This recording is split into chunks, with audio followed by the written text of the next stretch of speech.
اسی طرح مؤذن بہت لمبی لمبی اذانیں بھی دیتے ہیں، یہ بھی غلط ہے۔ اتنی لمبی اذان، اللہ دیکھو کھینچنے کی تو کوئی انتہائی نہیں ہے۔ لفظ اللہ پہ مد نہیں ہے، لفظ اللہ پہ مد۔ ہم نے مفتی رشید احمد صاحب رحمہ اللہ تعالیٰ کے یہاں میں نے 7-8 سال اذان دی ہے، حضرت نے کہیں لفظ اللہ کو ایک الف سے زیادہ کھینچ لیا نا، جیسے اللہ اکبر، یہ تھا ہماری اذان کا طریقہ۔ پھر دوبارہ اللہ اکبر، بس سمجھ میں آ رہی ہے بات؟ اگر کسی دن میں نے یوں کھینچی نا اللہ اکبر، حضرت نیچے اترتے تھے، اللہ کیوں، کیا دلیل ہے اس کی؟ ہم کہتے تھے ساری دنیا میں ہو رہی ہے، ایسے ہی ہو رہی ہے۔ فرماتے تھے کہ کیا دلیل کیا ہے، دلیل سے بات کریں، مت تو نہیں ہے اس کے اوپر۔ ہم کہتے تھے بعض قاری کہتے ہیں یہ مد تعظیم ہے، کہ پھر اس کا اینڈنگ پوائنٹ کیا ہے اس تعظیم کا؟ کھینچتا ہی رہے سارا دن، سانس کے تجربے کرتے رہے یہاں بیٹھ کے۔ تو حضرت اس مد تعظیم کے قائل نہیں تھے۔ فرماتے مد وہی ہے جو قرآن سے ثابت ہے نا، جو حروف مدہ کے بعد اگر حمزہ آ رہا ہے یا وقف آ رہا ہے تو وہاں مد کرنا جائز ہے، یہ تجوید کا قانون ہے۔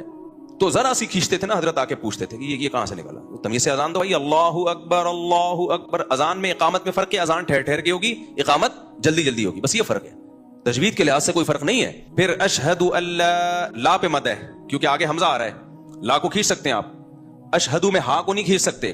اشہد اللہ الہ الا اللہ، بس الا اللہ پہ بھی مد ہے، تو مد کو 3 سے لے کے 5 الف تک کھینچ سکتے ہیں آپ، اور لا الہ میں بھی لا کو بھی۔ لیکن مؤذن کیا کرتا ہے، اشہدو، ایک تو ہا کو کھینچے گا وہ، پھر ال کو کس قانون کے تحت آپ نے اتنا لمبا کھینچا ہے؟ یہ کیا ہے؟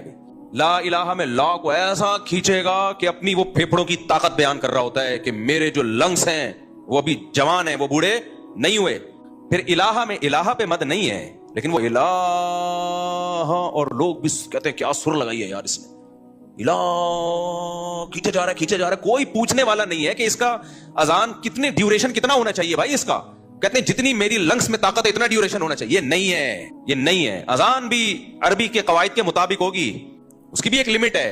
یہ نہیں کہ مؤذن پہ چھوڑ دیں آپ، مائک تیرے ہاتھ میں، اب تو اپنے لنگس کی پاور دکھا کتنی طاقت ہے تیرے اندر، ایسے تو بھائی وہ پھر احترام تھوڑی ہوگا اذان کا۔